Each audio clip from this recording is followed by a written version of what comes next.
रूप गुरुदेव के चरणों में कोटि कोटि नमन। हमारा विषय चल रहा है श्री विचार सागर दर्पण की पहली तरंग का पहला दोहा। मल विक्षेप जाके नहीं किंतु एक अज्ञान है, चव साधन सहित नर सो अधिकृत मतिमान। अब निश्चल दास जी अधिकारी के लक्षण बता रही हैं कि सबसे पहला लक्षण अधिकारी का कौन सा है कि विवेक हो उसके अंदर। आत्मा सत्य है और जगत ये मिथ्या है। इस प्रकार सत्य और मिथ्या के विवेचन को विवेक कहते हैं, जो अलग अलग कर दे, जो निखेड़ा कर दे। विवेक हैं तो दो पर जुड़े हुए हैं आपस में। अब क्या जुड़े हुए हैं आपस में? ये जड़ और चेतन रहेंगे इकट्ठे ही, पर हमें विवेक होना चाहिए कि इसमें सत्य कौन है और झूठ कौन है। देखो, जब हम गुरुदेव के पास आए तो क्या हमें विवेक था? हम विवेक कर पाते थे अपने स्वरूप का? क्योंकि संसार से तो हम दुखी होके आए थे और दुखों से छूटने के लिए गुरुदेव के पास आए थे। अब दुख थे तो इसका क्या मतलब है कि हमें विवेक नहीं था। गुरुदेव ने पहले तो हमें आसान से आसान तरीकों से, घरेलू युक्तियों से समझाया, क्योंकि जहाँ से हम निकल के आए थे संसार से, तो हमें समझ भी उसी भाषा में आता। उन्होंने हमारी वाणी और कानों तक ये आसान से आसान युक्तियों को पहुंचाया, क्योंकि जब तक हम विवेक ना करते तब तक हमें ये समझ भी नहीं आ सकता था। क्योंकि वाणी, देखो, दो को एक किया हुआ था ना। अब वाणी और कान ये भी तो एक है। कान सुनते हैं और वाणी बोलती है, दोनों एक हैं, आकाश तत्व के हैं। अब आगे हमने भी सुनकर वाणी से बोलना शुरू कर दिया। एक दूसरे को हाथ मार मार कर कहते हैं संसार में सुख नहीं है, संसार में सुख नहीं है। इससे कुछ नहीं बनेगा जब तक अपने मस्तिष्क में इनके महावाक्यों का मंथन नहीं करेंगे। इनके महावाक्यों के श्रवण से ही तो साधक गुरुदेव जन्य प्रमा को जगाता है। शब्द और सूरत का मेल होता है। देखो, महावाक्य याद आते हैं तभी हमारा विवेक जगता है। अब ये प्रमा हमारी किसने जगाई? बुद्धि तो पहले भी थी, अज्ञान काल में भी तो थी। उस काल में तो हमें सारा कुछ लगता था कि सारे मेरे को दुख देते हैं, दुख देते हैं। क्योंकि तब हम शरीर को लेके चलते थे, शरीर पर बैठे थे। अब ऐसी प्रमा, महावाक्यों की प्रमा हमारे गुरुदेव ने जगाई। और यही प्रमा इस चिदाभास जीव का पीछा नहीं छोड़ती। अब यही प्रमा, देखो, ये जो चिदाभास जीव है, अगर नहीं देखेगा, अब गुरुदेव तो अपना बल लगा रहे हैं, अपना पुरुषार्थ गुरुदेव ने हमारे ऊपर बहुत किया। अब भी वो प्रेरणा रूप से हमें चला रही हैं। अगर ये खुद ही नहीं देखता इसे दिखे ये सामने दृश्य प्रपंच है। अब अगर दृश्य प्रपंच में रहता है तो इसकी नस नस में दुख होता है, फिर उसका परिणाम हमें सामने दिखता है सारा का सारा ही।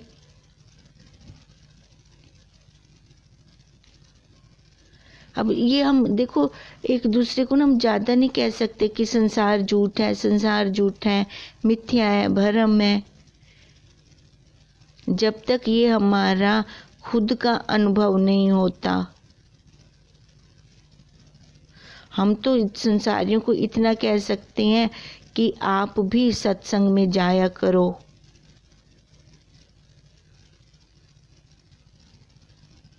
क्योंकि जिन्होंने उसको धारण किया, जिस ज्ञान को धारण किया, जो जीवन मुक्त महापुरुष हैं, उनकी ही वाणी का असर होता है।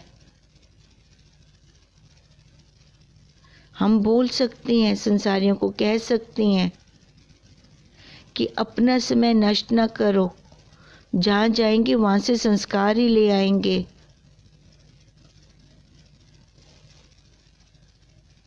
है साधक, है जिज्ञासु और संसारियों के साथ जाके बैठे। देखो हमारे अंदर से आवाज आती है हम साधक, हैं जिज्ञासु, अपने स्वरूप की तरफ जाते जाते फिर क्या ऐसी अड़चन आई कि फिर हम बह गए, फिर इसको लानत दें कि तेरी अभी तक भी ये वासनाएं खत्म नहीं हो रही, तू वासनाओं का कीड़ा है। फिर वासना से बाहर निकल गया, यही वासना हमें कुत्ते की तरह दर दर ठोकर खिलाती है। वासनाओं में फिर ये बह जाता है, वासनाओं के साथ ये बाहर निकल जाता है, फिर दर दर भटकते रहेंगे। इसलिए गुरु का दर और डर दोनों होना बहुत जरूरी है। साधक को, जिज्ञासु को, मुमुक्षु को डर हमेशा बना रहे गुरुदेव का, और डर हमारा कभी ना छूटे, क्योंकि डर छूट गया तो ये दर दर भटकते रहेंगे। और वहां से हमें क्या मिल रही थी आज तक? ठोकर। ये विवेक करना है हमें।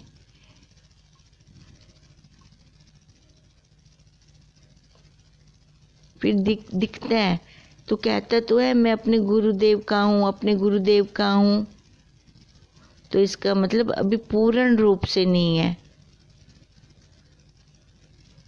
वो अंदर से दिखाई देता है। फिर अगर वो बाहर की तरफ जाता है ना तो उसके अंदर चैन होता है, ना बाहर चैन होता है, ना वो आराम से सो सकता है। चैन की नींद भी कौन लेता है?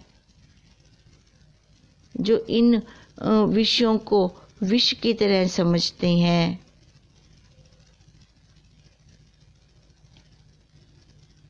जो आत्म चिंतन करते हैं ना, उसको जगत का चिंतन नहीं हो सकता। जगत के चिंतन के लिए उसके पास समय ही नहीं होता। अब जो जगत का चिंतन चलता है तो समझ जाओ कि अभी इनका आत्म चिंतन नहीं चल रहा।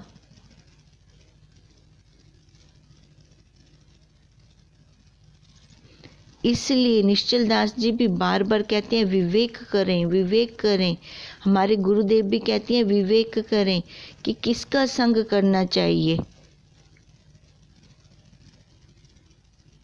भेदवादियों का संग ना करो, क्योंकि पता नहीं ना, अभी तो हम नवीन हैं, नवीन साधक हैं, नवीन जिज्ञासु हैं, और ये जीव भाव के संस्कार बहुत पुराने हैं, और फिर से इतनी मुश्किल से गुरुदेव का हाथ पकड़ा है। कहीं उनका संग लग गया तो वो पीछे वाले संस्कार अपने आप उठ के आ जाएंगे, उनके लिए कोई पुरुषार्थ नहीं करना पड़ेगा हमें। फिर हमें पता भी नहीं चलेगा कौन हमें अपनी ओर खींच के ले गया।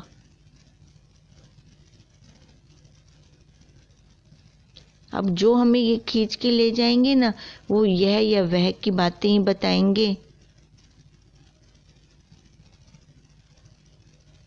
कोई अपनी बात नहीं बताएगा। अपनी बात तो हमारे तत्वनिष्ठ गुरुदेव, कोई धुरंधर शेर ही बता सकता है। हम देखो सब जगह टीवी पे भी चल रहे होते हैं सुबह सुबह, तो हम सुनने बैठ जाते हैं। अरे तू अभी खुद तो पक्का हुआ नहीं, तेरी दृढ़ता तो पक्की हुई नहीं, एक को तो अच्छे से सुना नहीं। अगर जगह जगह सुनने बैठ गए तो फिर से विक्षेपता आ जाएगी।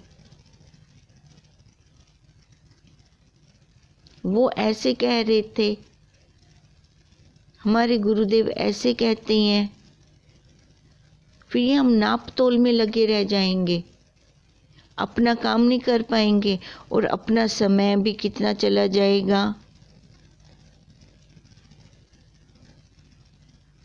जो हमने अपने गुरुदेव का समय लिया उसी का मंथन करें। ये विवेक होना चाहिए। जैसे जैसे मेरे गुरुदेव ने मेरे को दिखाया मैं वैसे देखूं। अब क्या बताया, जो दिखता है वह मैं नहीं, जो देखता है वह मैं हूं। इसका बैठ बैठ कर अभ्यास करें। जो दिखने में आ रहा है ना, वो पदार्थ है, वो तत्व है, वो मैं हो ही नहीं सकता।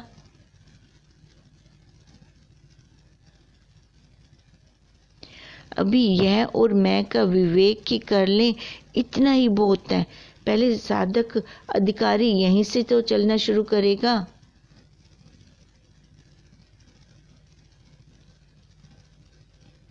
अब विवेक करेगा तो उसके बाद वैराग्य। अब दूसरा लक्षण क्या है साधक का, वैराग्य। फिर वैराग्य आएगा, ब्रह्मलोक तक जितने भी भोग हैं उनको ना चाहना, यही वैराग्य है।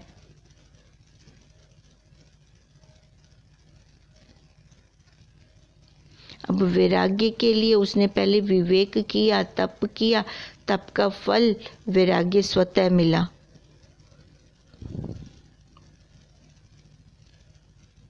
अब एक लक्षण आने से वैराग्य षट संपत्ति अपने आप धीरे धीरे आ जाएंगी।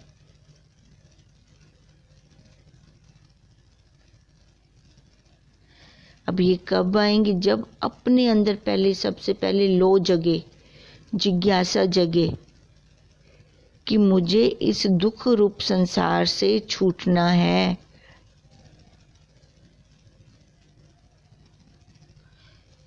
देखो फिर प्रकृति भी हमारी हेल्प करती है। पहले जहाँ चाहा वहाँ रहा, फिर प्रकृति हमें हमारा रास्ता अपने आप खोलती जाती है। अपने आप हमें गुरुदेव से मिलवाया प्रकृति ने, हम सबका अनुभव होगा।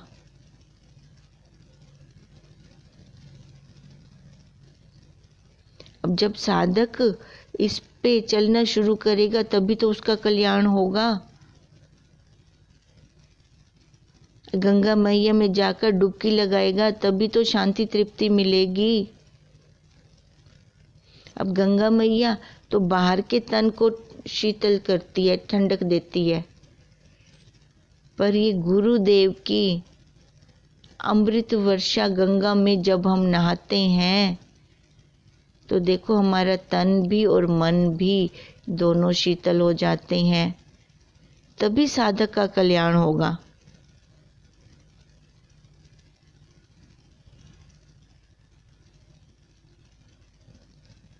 ये देखो कब हमने गुरु दीक्षा कब से ली हुई है, पर ये ठंडक और शीतलता हमें कब प्राप्त हुई।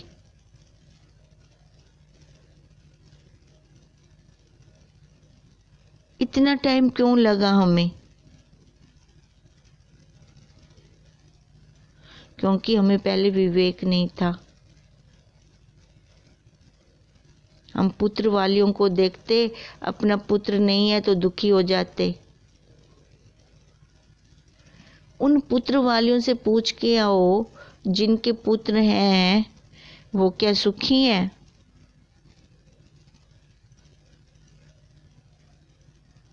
पर ये मानता ही नहीं था।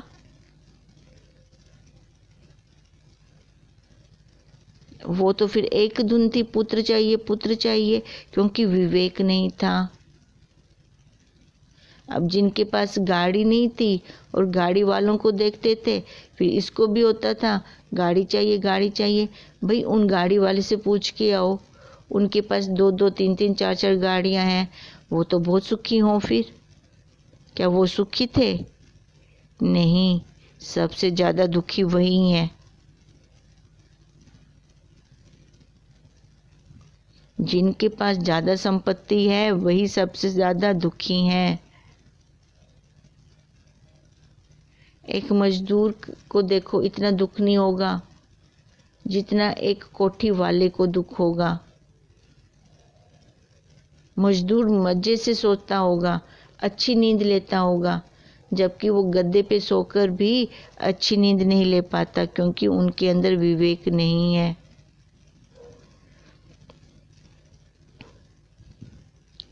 ये हमारे गुरुदेव ने हमें विवेक की लौ लगाई है। हम देखो, हम गए कैसे थे? संसार से निकल के गए थे, हंसते खेलते गए थे। उन्होंने कहा यह संसार दुख रूप है, कभी भी दुख आ सकता है, तेरी अपनी तैयारी है? तेरी अपनी तैयारी है? उन्होंने ये हमें बाल्टियां भरनी सिखाई, विवेक की, विचार की। अब जैसे सिनेमा हॉलों में रेत की बाल्टी हर समय भरी रहती है, कभी भी आग लग सकती है। अब बाल्टी भरी पड़ी होगी तो जल्दी से बुझा देंगे। अब जैसे हम बाहर जाते हैं तो अपने साथ विवेक रूपी बाल्टी को साथ लेकर जाएं, क्योंकि संसार में तो आग लगी हुई है। अब ये आग कैसे बुझ सकती है? विवेक रूपी बाल्टी से हम इसको बुझा सकते हैं। अब ये सजगता कौन रखेगा? साधक रखेगा। अब जैसे डॉक्टर के पास जाते हैं, वो इंजेक्शन लगाता है तो जल्दी दवाई का असर हो जाता है।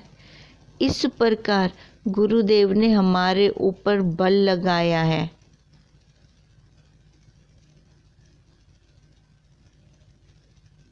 अब बल लगाया गुरुदेव ने, हम वो देखें, हम भी अपना साथ साथ देखो। जब डॉक्टर के पास जाते हैं, वो इंजेक्शन लगाते हैं तो जल्दी हमें फल, उसका असर, बीमारी जो होती है, रोग जो होते हैं, निवृत्त होता है। पर साथ के साथ डॉक्टर परहेज भी तो बताते हैं।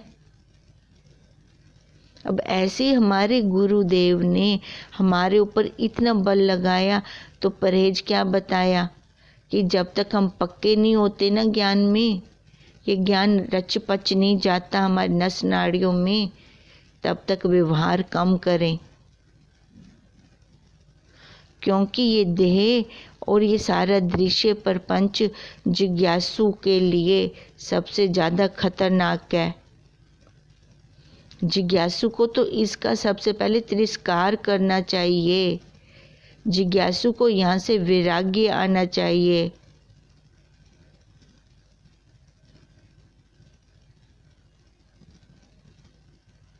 अब जिज्ञासु कैसा है? देखो, ये उत्तम अधिकारी के लक्षण चल रही हैं। हम तो पहले ओम को भी निराकार मानते थे, पर गुरुदेव ने आ ऊ माँ की मात्रा खोल खोल कर दिखाई। वो भी दिखाया कि देख, ये भी साकार है। खोलकर दिखाकर फिर आ मात्र पद पर बिठाया। तब वो विवेक जागा। पहले विवेक होगा, वैराग्य होगा,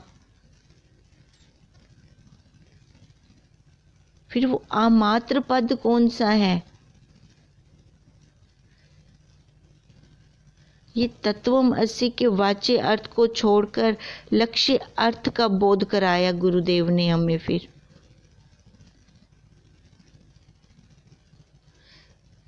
इस लक्षणावृत्ति द्वारा इस देह को उतरवाया।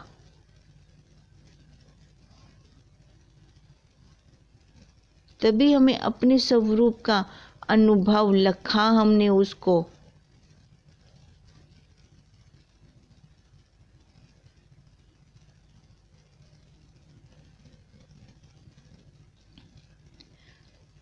अब अगर जब तक ये विवेक नहीं आता, दूसरा साधन वैराग्य नहीं आता, तब तक ये हम उस अमात्र पद को भी नहीं देख पाएंगे, क्योंकि विषयों की तरफ ये मन तो बार बार जाएगा, वहीं आसक्त होगा। वहां पर बैठकर, बाहर बैठकर मैं अंदर की बात कैसे जान सकती हूँ? क्योंकि वो अमात्र पद कैसा है? वो जैसे ओम के ऊपर चांद बिंदु असंख्य निर्लेप, खाली वो बिंदु उतना ही है बस। और वो बिंदु ही इतना सिंधु है, महासागर है। तभी तो इसका नाम क्या रखा, इस ग्रंथ का नाम श्री विचार सागर दर्पण, क्योंकि ये हमें अपना मुख दिखाता है। हमारे जो अंतःकरण पे कालिमा थी उसको ये हटवाता है। वो कालिमा कैसे हटेगी? अब जो फेस पे कालिमा लगी है वो दर्पण में देखेंगे तभी तो हटेगी। ऐसे गुरुदेव के महावाक्य रूपी दर्पण में हम अपने अंतःकरण की कालिमा को हमने देखा। पहले तो हमें कालिमा दिखनी चाहिए, दिखनी जरूरी है। अगर वो कालिमा हमें नहीं दिखती, फिर कैसे हम उसको वहां से छोड़ सकते हैं, कैसे उसको मिटा सकते हैं?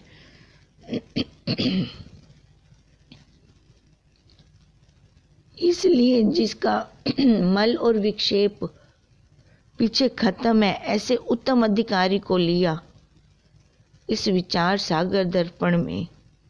खाली एक उसका एक आवरण है। अब वो आवरण ये अगर 4 साधन करता है नर, तभी उसकी मति खुलती है, बुद्धि खुलती है।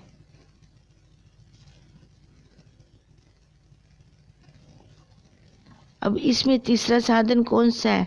षट संपत्ति। अब ये षट संपत्ति, ये 4, इसके अंदर 6 षट संपत्ति के अंदर शम, दम, श्रद्धा, समाधान, उपराम, तितिक्षा, मुमुक्षुता। अगर ये फिर ये 6 साधन, पहले तो विवेक जगे उसके अंदर, फिर वैराग्य है। विवेक का फल क्या? वैराग्य। अब वैराग्य का फल क्या? ये 6 साधन, षट संपत्ति। ये जब तक वो षट संपत्ति, ये 6 साधन नहीं अपनाता, फिर आगे उसको मुमुक्षुता कैसे मिलेगी?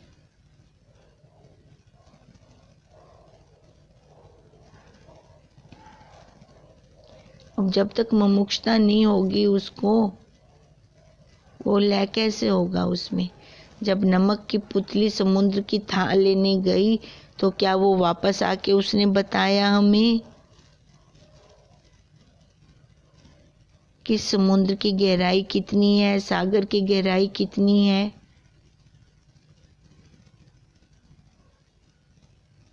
वो तो उसी में ही एकमेक हो गई।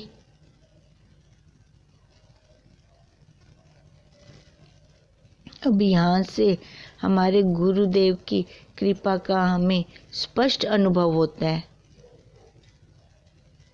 कि वो हमारे लिए ही इस शरीर को लेकर आकार में हमारे लिए आई हैं। नहीं तो वो नमक की पुतली जैसे एक में खो गई, ऐसे गुरुदेव वही सत्ता, उसमें एक में खोते हुए भी हमारे लिए, हम जैसों के लिए उनको अवतार लेकर आना पड़ा। और हमारे सौभाग्य इतने कि हम उनके शिष्य हैं। फिर भी अगर हमारा काम ना हो तो कितना बड़ा आश्चर्य है।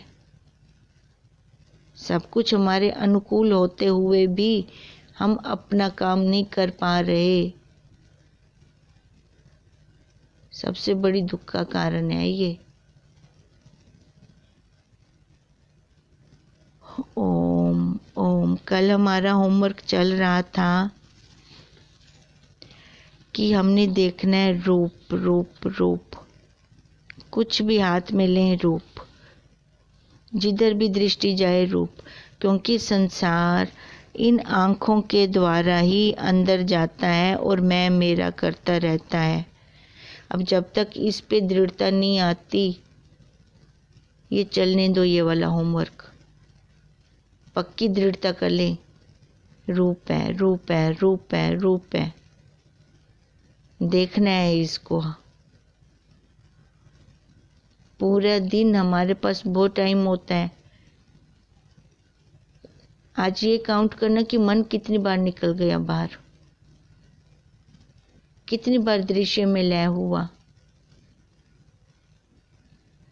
ओम ओम तम नमामि हरिं परम, ओम तम नमामि हरिं परम, ओम तम नमामि हरिं परम। ब्रह्म स्वरूप गुरुदेव के चरणों में कोटि कोटि नमन।